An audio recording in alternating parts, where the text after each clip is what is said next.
Эфирда Ата информацион программасы урын алды. Хәерле кич, исәнмесез? Безнең бүгенге чыгарылышта. Иң сихри бәйрәм яңа елга ныклы әзерлек старт алды. Байлык түгел, саулык кирәк. 3 декабрь физик мөмкинлеге чикләнгән кешеләр көне. Казан егетләре байлар сабасында. Киләсе елга республика бюджетында шәхси ярдәмче хуҗалыкларны үстерүдә шартлар тудыруга төрле программалар каралган. Булар хакында кече һәм урта эшмәкәрлек белән шөгыльләнүчеләр беләме? Җавапны чираттагы сюжеттан белерсез. Соңгы елларда авыл халкының эшмәкәрлек активлыгын арттыру буенча күп эшләнә. Шушы мәсьәлә буенча районда әледән-әле җыелышлар да үткәрелә. Узган чәршәмбедә Саба муниципаль районы башлыгы Рәис Минниханов авыл җирлекләре башлыклары һәм район эшмәкәрләрен җыйды. Биредә шулай ук банк һәм оешма җитәкчеләре дә чакырылган иде. Башкарма комитет җитәкчесе урынбасары Илнур Куддусов үзенең чыгышын слайдлар ярдәмендә үтемле итеп әзерләгән. Быелның 11 аенда шәхси предприятие һәм крестьян фермер хуҗалыклары булып салым органнарына 16 кеше баскан. Әмма 6 җирлектә халыкның эшмәкәрлек активлыгын үстерү сүлпән бара диде ул. Киңәшмәдә авыл хуҗалыгы хезмәтчәннәре алдында торучы тагын бер зур бурыч теге яки бу җирлектә яшәүчеләрдән авыл хуҗалыгы кооперативлары булдыру. Районда күйек, каймак, умырзая, мишә кооперативлары эшли. Аларда 61 кешегә эш урыннары булдырылган. 62 миллион сумлык продукция җитештерелгән. Киңәшмәдә башкарма комитет җитәкчесе урынбасары Марат Бахманов, район прокуроры Зөфәр Әбитовлар чыгыш ясадылар. Шикше авыл җирлеге башлыгы Радик Хайретдинов халыкның активлыгын үстерүгә ярдәм кирәклеген ассызыклады. Киңәшмәдә катнашучыларның сорауларына Рәис Минниханов җаваплар бирде. Ниһаять, табигать ак төс алды, һава сафланды. Хәзер күңел яңа елны көтә. Районыбызда инде бу бәйрәмгә әзерлек эшләре зур кылач белән бара. Теманы Гөлназ Гатауллина дәвам итә. Елның елында байлар сабасында яңа елга әзерлек өчен районыбызның чисталыгын һәм матурлыгын тәэмин итүче Саба күп тармаклы җитештерү предприятиесе һәм торак коммуналь хуҗалыгы хезмәткәрләре башлый. Төп көчне алар үзәк мәйданга бирә. Кышның иң күңелле һәм бизәкле бәйрәмендә халыкка матурлык һәм бәйрәм ялы бүләк итү максатыннан үзәк мәйданны танымаслык итеп карлы-бозлы әкият иленә әйләндерә. Матурлыкны без булдырабыз гына, халык үзе шушында килеп мәйданга, матур итеп, ял итеп, матур итеп балалар белән үз күңелен үзе күреп итсә, менә матурлык шундан башлана һәрбер бездән дә. Менә елдагысы да, быел да менә без үзегез күреп торасыз. 16 ноябрьдә үк чаршап кайтып куйдык Сабаның централь төп мәйданына. Төп мәйданына. Бу инде аңлашыла. Ха чаршап кайтты, значит, яңа елда ни за горами. Шуңа күрә безнең инде бу теге әзрәк кешегә дә менә әзерләнергә, үзләренең теге территорияларын бары бизәнгечләр куярга кирәк бит, моторларга кирәк. Баруда һәрбер оешма үзе бер яңа ел духы кертергә тиеш. Үзәк мәйдан бизәлешенә һәр елда нинди дә булса бер үзгәреш керә. Быел сабалаларны һәм бәйрәмгә кайтачак кунакларны нинди яңалык көтә. Менә буз кисәбез инде уже һәр 10 көн бузлар белән матур итеп ясыйбыз. Менә быелгы елда менә чыршыга яңадан әнә күреп торасыз. Круговой 200 метр неоновый лента элдек. Менә ул үзенә күрә ем-мешел матур итеп спираль шикелле янып торачак, Алла бирсә.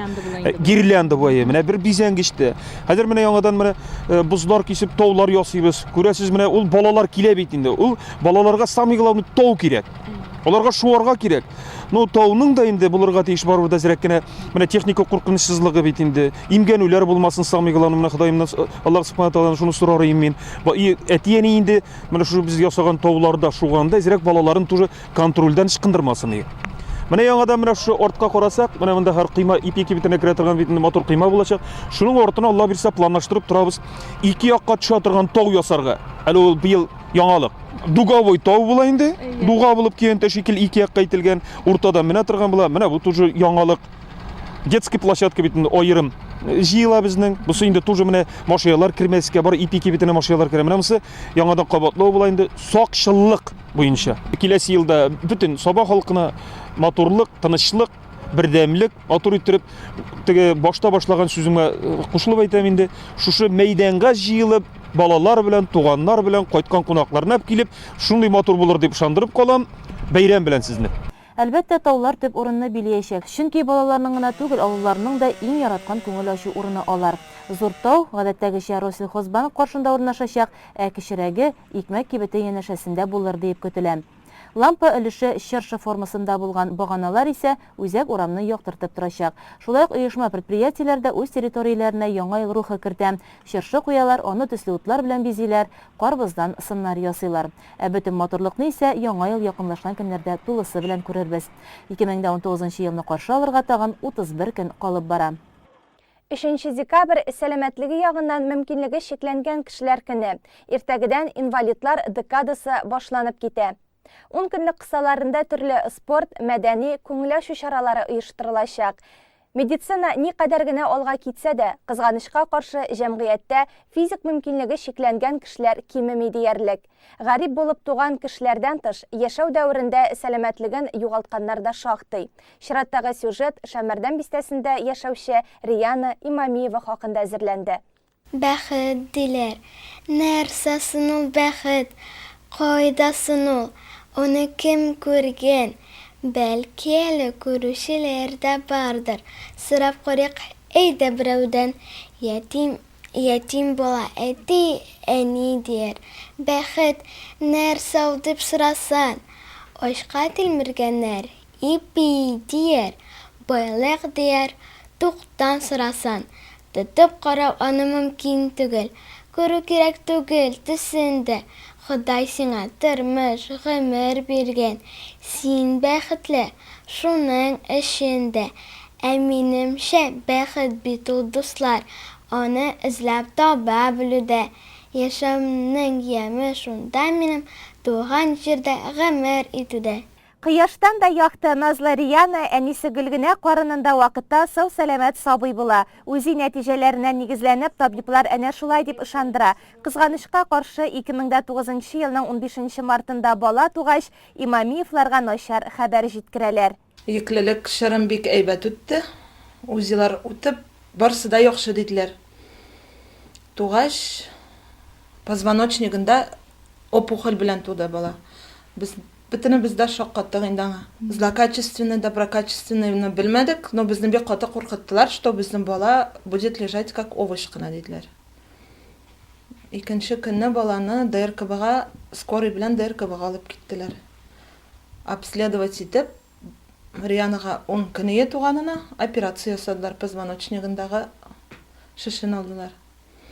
Шул шешен аннары Мәскәүгә җибәрделәр тикшерергә, доброкачественныймы, злокачественныймы. Ул, Худайның рәхмәте, доброкачественный булып чыкты. Но операция ясаганда баланың нервларына тиеп, балабыз аяксыз калды.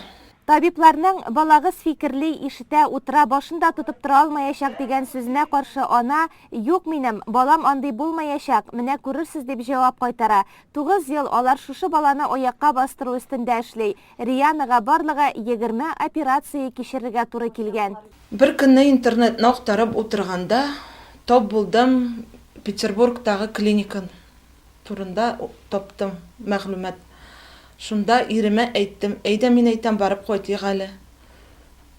Баланы кыстырдык та киттек Петербургка клиникага, обследованиягә. Шунда барып, безнең двухсторонний вывих бедра диделәр. Операция кирәк диделәр. Шунда хәзерге вакытта да Петербургта лечиться итеп ятабыз. Теге елны бик авыр операция кичердек. Тимер-тимер тутырдылар сөякләренә, ялгадылар. Ярты ел буе гипста гына ятты бала селкенмичә. Аякларын яздырдык, гипс толдыргач. Менә аннан соң алга китеш бармы? Алга китеш бар, Аллага шөкер. Шул операциялардан соң аякка баса башлады, әкрен-әкрен генә тотынып йөри башлады. Имамиевлар күбрәк Йоршалы шәһәрендәге Жемчужина санаториясын, Орчадагы тернәкләндерү үзәген үз итә. Петербургта дәвалану да дәүләт ярдәме белән башкарыла. Риянның 15 яшьлек бер туган абысы Ранель, бер әбисе, 2 бабайы да бар. Әтисе Данияр Казанда төрле төзелеш эшләрендә хезмәт куя. Әлеге вакытта тотрыклы эштә эшли алмый, чөнки баланы һаман сайын лечениягә алып барырга кирәк. Больничныйга чыксаң яратмыйлар. ансыз больницада булмый. Баланы күтәреп йөртергә кирәк, сумкаларны йөртергә кирәк. Көн сайын Казанга барып эшли. Иртәнге 6-да китә, кичке 8-дә кайтып керә өйгә. Көн сайын Шәммәрдән лицейыннан укытучылар килеп белем бирә. Әйләнә-тирә дөнья фәнен, татар, инглиз телен үз итә. School bag, pen, pencil, rubber, ruler,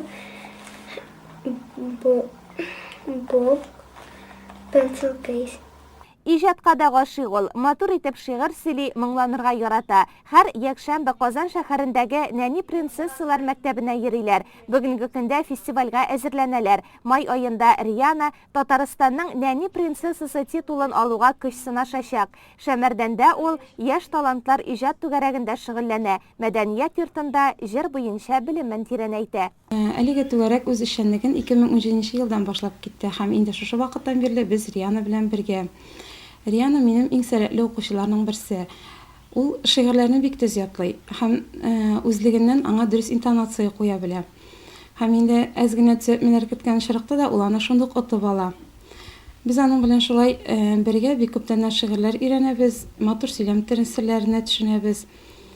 Риана белән әле шушы кыска гына вакыт эчендә бик күп конкурсларда катнаштык. Һәм инде Аллага шөкер, аларның берсеннән дә нәтиҗәсез кайтканыбыз юк. Моның шулай икән, инде сез дипломнарын карагач күрә аласыз. Риана абсолютно сау-сәламәт балалар арасында чыгыш ясый. Һәм бик уңышлы чыгыш ясый. Һәм инде без бер кайчандагы иҗаттан бош тормыйбыз. Әле күптән түгел генә Күкмарада шигырь бәйгесендә катнашып беренче урын алып кайттык. Һәм инде яңадан декабрь аенда узачак инвалидлар декадасына әзерләнәбез. Шәмәрдән Саба Теләчедә чыгыш ясаячакбыз. Шигырьләрне махсус безнең өчен дә язалар, һәм шулай инде без үзебездә иҗатны сайлап алабыз. Әлеге декадада яңгыраячак шигырьне безгә махсус безнең өчен Гөлфия Шакирова иҗат итте. Үземнең эшләү дәверендә инде без мәдәният йортында сәламәтлекләре ягыннан физик мөмкинлекләре чикле булган балалар өчен кружок ачтым. Алар белән шул берләшмәне дәшлибез. Ул берләшмәне эшли башлаганына 4 ел булды. Анда безнең 12 бала берләшмәдә списокта инде, әҗидесен даими йөреп торалар. Һәр четверг көнне алар инде ул четвергка дәресләр дә алмадылар өйдә. Һәр четверг көнне без алар белән 2 сәгать шөгыльләнәбез. Аларның инде җыеп алар белән сөйләшкәннән соң инде мин аларны күрдем, кайсы шигырьгә оста, сөйләүгә, кайсы нәфис сүзгә, кайсы җырга тартыла. Һәм инде без менә быел әле беренче ел эшли башладык. Бию ДЦП белән диагнозы булган балаларны биетергә, бии башладылар. Аллага шөкер. Алла бирсаларны без инде күрәбез беренче чыгышларын Саба мәдәният йортында, инвалидлар декадасында концертта. Без инде Риана белән заниматься итә башладык. Без әле күптән түгел генә, без инде күрше яшәгәнлектән, мин аның җырга моңга гашык икәнен шуннан белдем. Керә идем башта, әйдә җырлыйк әле дигәч, ояла иде. Шулаймы, Риана? Бабаең белән җырлап кара әле гармунга, ул уйнасын, син җырласын дигәч, аннан соң инде аның дус кызы Ралина Барфалитова, ул сәхнәгә чыккач, инде безнең Риана да тартылды. Һәм инде без аның белән быел бер генә ел эшләсәк тәген, безнең күп концертларда чыгыш ясый Рианабыз. Укытучылар көнендә катлап кайттык без җырыбыз белән, шулаймы? Риана нәрсә әйтәсем килә, бик тырыш, нинди генә җырны бирсәң дә сүзләрен иң беренче ул өйрәнеп килә. Һәм инде гелмин дип кенә тора ул. Шуңа күрә аның уңышлары әйбәт. Без инде Алла бирсә Теләчегә барабыз дип торабыз инвалидлар декадасында, һәм инде Сабада һәм үзебездә Шәмәрдән дә куячакбыз, әйме? Узган ел инде без Күкмарага да барган идек. Менә кайда шакыралар, шушы балаларны җитәкләп чыгып китәбез. Имамиевлар кызларын Рәсәйдә аякка бастырачаклар дип чын күңелдән ышанып яши. Чит илгә чыгу турында уйламыйлар да. Чит илгә чыгарга исәбебез юк. Петербургтагы врачыбыз бик әйбәт, оннан сорашып белештек, нәрсәгә сезгә чит ил диде. Онда дагы шундый ук врачлар бездә практиковаться итеп китәләр диде. Без со временем станет на ноги кызыгыз диде. Без шуңа үзебезнең врачыбызны бик яратабыз. Ышанып калабыз, тәпи китер дип Алла бирсә. Бүгенге көндә Риана инвалид коляскасы һәм яңа велосипед турында хыялланып яши. Теләге булучылар ярдәм акчаларын экранда урын алачак реквизитларга күчерә ала. Шалда санаториядә күрдем. Һәм ошап калды ул сиңа, шулай Әйе. бит? Ярлы кеше байлык, эшсез кеше хезмәт урыны. Гомумән, адәм баласы төрле хыяллар белән яшәсә дә, иң зур бәхет сәламәт булуда. Гөлфия Шакирова махсус алар өчен иҗат иткән "Мин ышанам" шигырен тыңлагач, моңа тагын бер кат инанасың. Эй күкләрем, җирем һәм һавам, сорап бирәм сезгә аптырам. Нәрсә өчен миңа авыр сынау? Ярдәм итим Ходайдан сорап. Минем дә бит килә йөгерәсем, килә кырдан чәчкә җыясым. Үз күзләрем белән барсын күреп, матурлыкка карап сокланасым.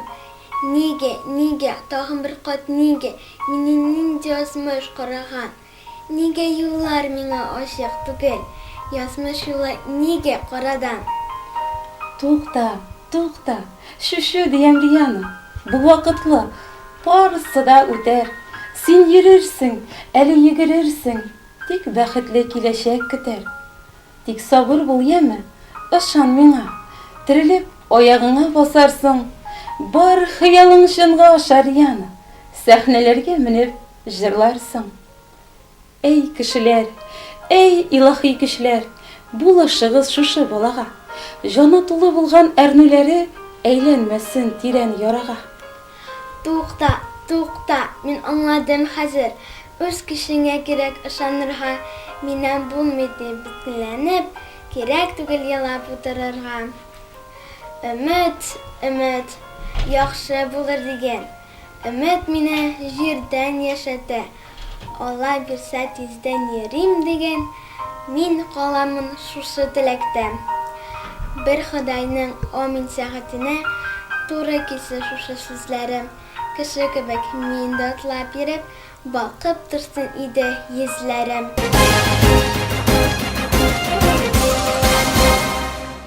Белгәннән өйрән дигән халык мәкале бер кайчанда үзенең көчен югалтмый. Нәкъ менә безнең мисалда берничә район вәкилләре үзләрендә җирле радио, телевидение булдырып эшли башладылар. Балык бистәлләрдә шундый теләк белән яна. Алар үз радиоларын ачу буенча проект булдырып, аны гамәлгә ашыру юлларын эзләп бу атнада Саба дулкыннары телерадио компаниясының ишеген шакыдылар. Балык бистәсе районы тарихында әле моңарчы тарихта дип әйтик радио булмаган. Һәм район яшьләре халык төркеме бу турыда фикерләрен хакимият башлыклары Илдар Таҗетдиновка җиткергән. Ул арада бу эш белән кызыксынучы иҗади актив барлыкка килгән. Менә хәзер алар безнең каршыда. Без үзебезнең районыбызда балык бистәсендә радио ачасыбыз килә. Шуңа күрә инде Саба радиосының ничек гөрләп эшләп барган беләбез һәм сездән тәҗрибә алырга дип килдек. Балык бистәсе районы вәкилләрен Саба районы башкарма комитет җитәкчесе урынбасары Марат Кәримов, Саба дулкыннары телерадио компаниясе директоры Әлфия Мөбәрәкова бик җылы каршы алдылар. Алар бу җиңел булмаган эш башлангычында килеп туа торган иң төп мәсьәләләр турында уртага салып сөйләштеләр. Бу аңлашылада халык хозурына чыгып радио сөйләтеп җибәрү алдыннан гади тел белән әйткәндә иң элек тау күчерергә кирәк. Аның техник мөмкинлекләре күп вакыт сорый торган хезмәт. Әлегә Айсулуның кулында радио турында үзенең шәхси иҗади проекты гына бар. Проектны эшли башлаганда 2016 елда мин опрос үткәргән идем. Кичкенә генә опрос, әлбәттә, инде бик күп кешеләр теләк белдерделәр. Радио кирәк, безгә дә кирәк. Үзебезнең яңалыкларны, үзебезнең җырчыларны, үзебездә булган бөтен мәгариф системасындагы, мәдәният системасындагы яңалыкларны белеп торасыбыз кирәк диделәр. Димәк, инде халык теләгәч, без теләгәч, безнең башлыгыбыз теләгәч, уртак теләкләр тормышка ашыр дип уйлыйм. Кунакларыбыз журналистлар белән дә аралашып кызыксындырган сорауларына җаваплар алдылар. Тапшырулар эшләү, хәбәрләр әзерләү буенча сөйләштеләр. Радио студияга кереп туры эфирда Дулкын радиосының эшчәнлеге белән таныштылар. Кыскасы, барысын да үз күзләре белән күреп, мәгълүматлы булып кайтып киттеләр. Радио булдыру бер көнлек хезмәт түгел, бәлки еллар да сорый торгандыр. Без тәҗрибә уртаклашуга һәрчак әзер. Балык бистәләрне тагын да иҗади төркем белән үзебездә көтеп калабыз. Саба дулкыннары телерадио компаниясе оештырылганнан бирле әниләр көнен бер елны да игътибарсыз калдырганыбыз юк. Әниләргә багышлап бәйгеләр, очрашулар үткәрәбез. Иң-иңнәре белән телевизор караучыларны, радио тыңлаучыларны якыннан таныштырабыз. Быел без Саба дулкыннары телерадио компаниясында рәхмәт сезгә әниләр исеме белән бәйге игълан иттек. Иҗади эшләрне аудио-видео форматта һәм хатлар аша кабул итәргә килештек. Иң беренчеләрдән булып даими авторларыбыз Иштуганнан Калил Аби Мортазин, Бойлар Сабасында Муса Абдуллин, Рузалия Мөхәммәдиева үзләренең язмаларын тәкъдим иттеләр. Дулкын радиосын хәзер күрше районнарда тыңлый. Алар да бәйгедә актив катнаштылар. Җиңүчеләребезнең берсе Зөлфия Галәветдинова да Арча районыннан булып чыкты. Бу атнада бүләгебезне тапшыру өчен без аны студиябызга кунакка чакырдык. Ул көттермичә килеп тә җитте. Ашык йөзе, сөйкемле елмаю белән күңелләребезне яулап та алды. Зөлфия ханымның төзек, ихлас шигырьләрен без бик яратып укыган идек. Шуңа күрә әңгәмәбез дә шигърият темасы белән башланып китте. Иң беренче шигырьләрем инде әни менә вафат булганнан соң мин әнигә багышлап, әнине сагынып иҗат иттем инде. Аннан алда инде бала чакта язган шигырьләр инде мәктәп тормышы, гаилә, дуслар турында шундый шигырьләр булды инде. Хәзер яз, кыш, көз төрле ел фасылларында тасвирлыйсы килә инде. Аннары менә хезмәттәшләрнең туган көннәре була. Аларга багышлап инде шигырьләр һәрберсенә аерым-аерым шундый стильдә язам инде. Элек инде без Габдулла Тукай шигырьләрен, Алиш шигырьләрен укып өйрәнгән бит инде. Хәзерге вакытта менә якташларым Арча ягында бик күп безнең Зинур Тимергалиев бар безнең Кенәр ягыннан, аннары Гөләра Шарипова дигән Казанбаштан бар. Менә аларның шигырьләрен контактта да укыйм, болай радиолардан да яратып тыңлыйм. Бик матур шигырь язучылар безнең районда бик күп. Аларның шигырьләрен укыйм күбрәк. Әнием Суфия дигән исемле иде. Әнием 2009 елда инде вафат булды. Вафатына да бик күп инде. Әтием дә вафат хәзерге көндә, икесе дә урыннары җимакта булсын. Әниебез бик әйбәт кеше иде. 5 баланы тәрбияләп үстерделәр. Иң олысы абыем, тагын 4 апам бар. Шул барысы без 5 бала. Бик дус матур тату гаиләдә үстек. Барыбыз да Арчада, бербез дә читкә китмәдек. Барыбыз да исән саулар, аралашып, матур итеп, әнине искә алып менә бәйрәмнәрдә дә, әниләр бәйрәмендә дә иң олы апабыз безнең тормышта түгел, үзе генә ялгыз, тип йортны саклап торучы бу безнең учагыбызны җылытучы. Шул апабыз янына барып, әниләр көнен аны нак әниебез шикелле итеп зурлап, шул айтып бергә бәйрәм итеп яшибез инде менә шул. Балалар кичкенә вакытта ул хәтлек яздым дип әйтә алмыйм. Менә 2 малаем армия сафларына киттеләр икесе бер юлы. Шул вакытта бик моңсу булды. Шул вакытларда кичләрен, озын төннәрне үткәрә алмыйча утырып, шул вакытта бик күп шигырьләр иҗат иттем инде менә. Зөлфия ханым бик та актив иҗади тормыш белән яши. Тормыш иптәше һәм уллары хыялый дисәләр дә, һәр эшен хуплап каршы алалар. Хезмәттәшләре дә аның иҗатына хәйр хаклы. ВКонтакте социаль җилтәрендәге дуслары һәм Арча районындагы язучы, шагыйрьләр белән ул һәрвакыт элемтәдә яши. Менә контактта бик күп дусларым бар. Шулар белән танышып киттек дә, бер-беребезгә шигырьләребезне җибәрәшәбез. Журналларда, газетларда чыкканнар, алар белән дә, аннары Шәһри Казан редакторлары белән бик зур элемтәдә торабыз инде. Һаман күрешәбез. Алар безне концертларга, кунакларга чакыралар. Нинди бәйрәмнәр була, алар белән дә, Арча хәбәрләре белән дә шулай тыгыз элемтәдә торабыз инде. Зөлфия ханым очрашу ахырында безгә үзенең шигырьләрен бүләк итте. Без аларны яратып укыйбыз. Аларның әниләргә багышланганнарын укыганда, Зөлфия ханымның изге теләкләре күңелдә кабат-кабат яңара. Әниләр өчен иң зур теләк ул балаларының тәртипле булуы, таза сау булуы инде. Балалар борчу хәсрәт китермәсә, таза сау булса, игелекләрен күреп балаларның һәр әнигә матур итеп яшәргә язсын иде. Сентябрь белән май айы аралыгы мәдәният учакларының гөрләп торган вакыты. Шәүкәт Биктимиров исемендәге район мәдәният йортында узучы концерт театрларга халык күпләп агыла. 28 ноябрь көнне тамашачыны һәм безнең иҗат коллективын Казан егетләре төркеме ял иттерде.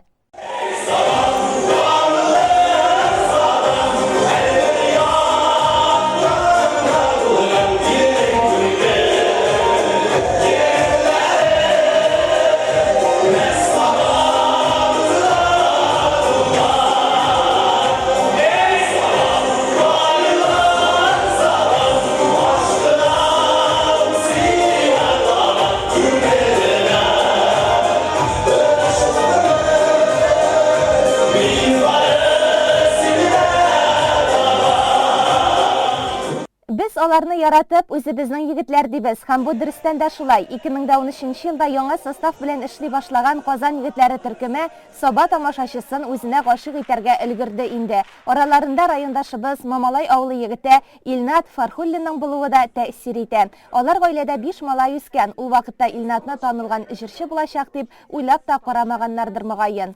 Мен малайның үзеннән укыдым Теләшә районы Искежире дигән авылда. Ничек анда барып эләктегез? Чөнки без мамайлар шунда йөреп укыдык.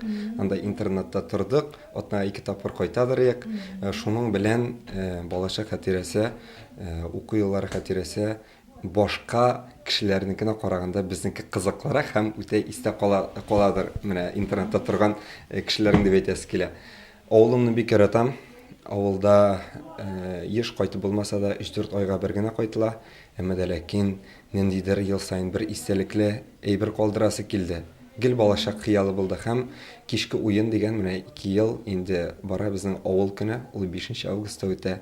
Бәләкәй генә дип башлаганы үзебез өчен генә дип басма артында элеккеге сабантуарында хәзер ниндидер зур масштаблы әйбергә әверелеп бара. Чөнки районнардан, авыллардан бик күп җыелалар һәм унар 20 ел күрешмәгән абыйлар, апалар бер-берсен күрешеп, җырлый, рәхәтләнеп, күңелләшеп кайтып китәләр. Менә шул бердән-бер истәлекле әйбер бүгенге көндә шуның белән сөенеп һәм куанып яшибез. Гел елмайып торучы, күп кызларны гына түгел, ханымнарны да үзенә гашык иткән Фәнил Файзуллин Тәтеш районыннан. Тормыш иптәше дә сәнгать кешесе икән, кечкенә улларына 5 яшь. Без инде егетләр белән студент вакытта бергә аралашып эшләдек. Моңа кадәр Татарстан дәүләт җыр һәм бия ансамблендә эшләдем 6 ел. Шулай бер-беребез белән танышып, студент вакытта сөйләшеп йөргәннән соң менә тормыш чыраштырды безне. Һәм менә аннар продюсерга башта Илнат килгән иде. Илнат анда мине чакырды, килеп кара дигәч, продюсер тыңлап карагачтан, әйдә эшләп карыйк. Вроде нормально дигәчтән инде без эшли башладык шуннан. Инде менә 5 ел үтеп киткән. Дөресен әйткәндә сизелмәде ул үткән вакыт. Үзем Казан музыка училищесын бетердем башта, аннан соң армия сафларында булып кайттым. Егетләрнең репертуарында татар халык җырлары да шактый. Яшьләр арасында хитка әйләнгән Яшьлегем язлары бу дөньяда без кунак җырлары аеруча популярлашты. Татарстан дәүләт җыр һәм бия ансамблендә эшләгәчтән күбрәк халык җырларына теге мәхәббәт дисәң дөрес булыр. Күбрәк халык җырлары, шулай Рөстәм Яхин, Сәрик Сәйдәшев, Әнвәр Бакиров кебек композиторларның җырларын җырларга бик яратам. Инде без менә бу программага, быелгы программага шулай ук классик җырларны керттек. Һәрберебез отдельно аерым-аерымда җырлыйбыз. Шулай ук менә бүген дә Рөстәм Яхин музыкасы, Мустафа Нуман сүзләренә язылган Бедрәт талларны барыбыз да белгән җыр бит инде. Күңелемә якын булган җырларның берсен башкарам. Шулай ук теге халык җырларына гына тукталып калмыйбыз. Теге композитор, современный җырларны халык бит хәзер үзегез беләсез, теге буны көн сайын ипигенә дә ашап торып булмый. Көн сайын ашханада ашап торып булмый дигәндәй төрле продукцияны ярата. Шуңа күрә барсында эшләргә тырышабыз. Халыкка ошасын гына. Төркемгә 2009 елда ук килеп кушылган Айдар Әгъләмов яшь һәм тәҗрибә буенча да иң олысы. Түбән Кама районы егете электән иҗатка гашыйк. Җырлар иҗат итү белән дә шөгыльләнә. Мин чыннан да хыялланыйм, шундый менә профессиональ дәрәҗәдә студияларда күзгә каршында менә шын артистлар кебек шулай итеп менә яшисе килә иде минем. Һәм бу чыннан да тормыш кашты. Мин инде көне-төне студияда, минем хатын юк дигәндәй, бүтән эшләрем юк. Мин бөтенләй иҗатка кирип китәргә минем мөмкинлек бар иде. Һәм инде барыбер әтиәниләр барыбер терәк булырга тиеш бит инде. Алар ничектер иҗатка, ничектер сиңа әйдә улым дип ярдәм итәргә тиешләр. Бу зур поддержка чыннан да, чөнки син үзеңә ышанырга тагын да зуррак көч бирәләр әтиәниләр. Аларга бик зур рәхмәт. Шулай итеп, мин инде бөтенләй иҗат дөньясына кирип киттек. Казан егетләре төркемендә. Кыскача гына сөйләп китәсем килә безнең продюсерыбыз турында. Казан егетләренең продюсеры исеме Мазитов Рафаил Евгеньевич. Бүгенге көндә дә ул безнең белән иҗат итеп йөри. Сәнгатьтә ансыз әлбәттә без күз алдына китермибез продюсерсыз. Рафаил Мажитов Казан егетләре төркеменә нигез салучы продюсер. Ул аны 1996 елда оештырып җибәргән. Состав алышынса да, халык мәхәббәте үзгәрешсез кала. Егетләр күп гомерен гастрольләрдә уздырса, калган вакытларында алар үзләренең студияларында. Тагын бер ягын әйтәсем килә үзебезнең иҗатның, ул әлбәттә студия тормышы. Студияда менә ничек җыр тигез жерден барлыкка килә. Ул бит ниндидер бер фикерне тотып аласың даган, шул фикергә кундыра башлыйсың, ниндидер идея, ул формага әйләнә, аңа ничектер көйләр барлыкка килә, ул көйләрне, то есть монда бик күп эш алып барыла студияда. Шуңа күрә әйтәләр, артистның менә студия тормышы ул кухнясы дип әйтергә була. Сен анда ашарга пешерәсең, сен анда тәмләт кешеләр өстисең дигәндәй тавыш яздырасың. Безнең чиракта инде шул ул ниндидер беклар өстәү, это сироп дип әйтегәндә. Төркемгә ям истәп әле күптән түгел генә килеп кушылган баянчы егет Айнур Латыпов Кукмара районының Зур Сәрдек авылыннан. Төркемгә килеп эләгүем бик гаҗәеп хәл булды. Егетләр безнең авылга концерт белән кайтканнар, менә шунда кайткач, егетләргә карап, шул төркемдә үземне күрдем башта, беренче чиратта, һәм җырлары бик каты шады инде. Шуннан соң мине продюсер чакырып алды. Башта бик каты сынаулар булды. Һәрбер кеше бит төркемгә килеш сынала, өйрәнә, яңа әйберләр. Минем өчен әле менә элек баян белән артта тору гына булса, күнегүләр белән чыгып алга эшләү, солировать итү дип әйтегәндә, ул минем өчен бик зур яңалык булды. Шуңа күрә миңа бөтенләй бер яңалык булды, юллар дип әйтегәндә, гастрольләр башланды һәм мин сәнгатькә бик җитди карый башладым. Менә шул егетләр белән эшли башладык, эшләргә өйрәндем. Әкрен генә менә хәзер дус мөнәсәбәттә эшләп киләбез.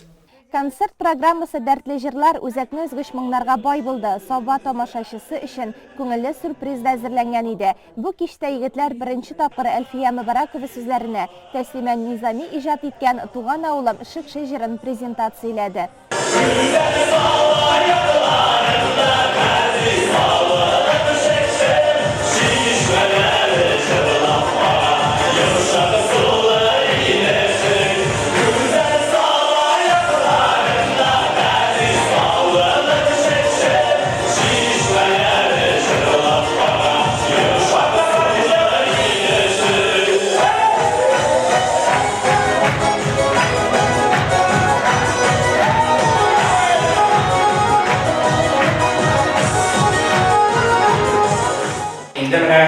Sizga bik rahmat, bik motorda shularga barakatlanamiz. Biz endi Әлфия апа белән авылдашлар, ул минем иң якын кешеләрнең берсе. Иң беренче мәкәсе кирәк. Ул һәр вакыт безнең авылга, безнең авылыбызны онытмыйча, һәр вакыт җәмгыятьтә башка яктан бөтен яктан ярдәм итеп килә торган кеше. Казан егетләре төркеме Саба Дулкыннары телерадио компаниясының якын дусты, Дулкын радиосының гимнында алар башкара. Безнең халык белән берләштереп торышы ике әйбер бар. Безнең телевидение, икенчесе радио. Саба радиосында Дулкыннар турында берничә генә сүз әйтәбез килә, һәм ул рәхмәтләребезне җиткерәбез килә мондагы җитәкчеләргә. Инде Саба Дулкыннары иде элек. Хәзер инде рәис Нургалиевич тарафыннан аның ярдәме белән Дулкын радиосына әверелде. Һәм ул кулашларын җәйдә республика күләмендә һәм чит төбәк регионнарга үзенең мәхәббәт җырларын, үзенең Сабаны күрсәтәчәк горурлык алкышлар. Шунда башка регионнарда Саба радиосы, Дулкын радиосын тыңлыйлар. Әлфия апагыз рәхмәт, Мөбаракова. Безне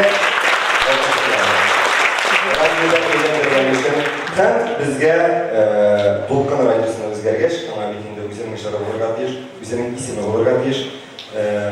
Бер шундый тәкъдим белән мөрәҗәгать ясагач, Әлфия ханым, без инде каршы килә алмадык. Дулкын радиосына ким кирәк, егетләр эшләп бирегез әле, 3-4 көн эчендә кирәк дидек. Кирәк дип чыктылар да, без 2 көндә эшләдек.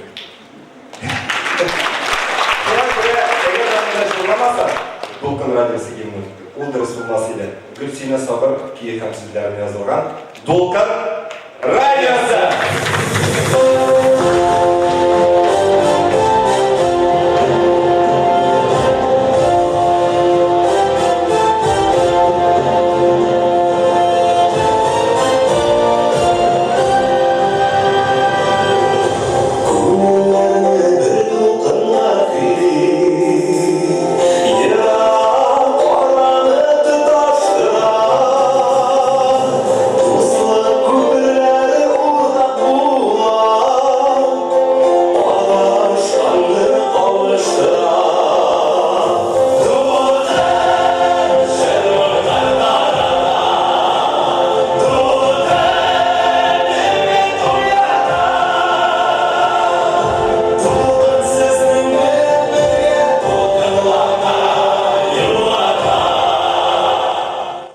радиокомпанияның директоры Әлфия Мубаракова сәхнәгә менеп егетләрнең һәрберсенә рәхмәт сүзләре җиткерде.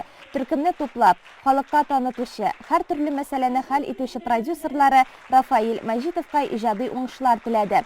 Казан егетләре төркеменең концертын татар эстрадасының якты йолдызы, моң иясе Зәринә Хәсән Шинадан башка күз алдына да китереп булмый. Ул да халыкның күңеленә үтеп керерлек җырларын бүләк итте. Хөрмәтле телевизор караучылар, безнең атна информацион программасы шуның белән тамам. Ямьле кичләр телибез сезгә. Исән-имин булыгыз.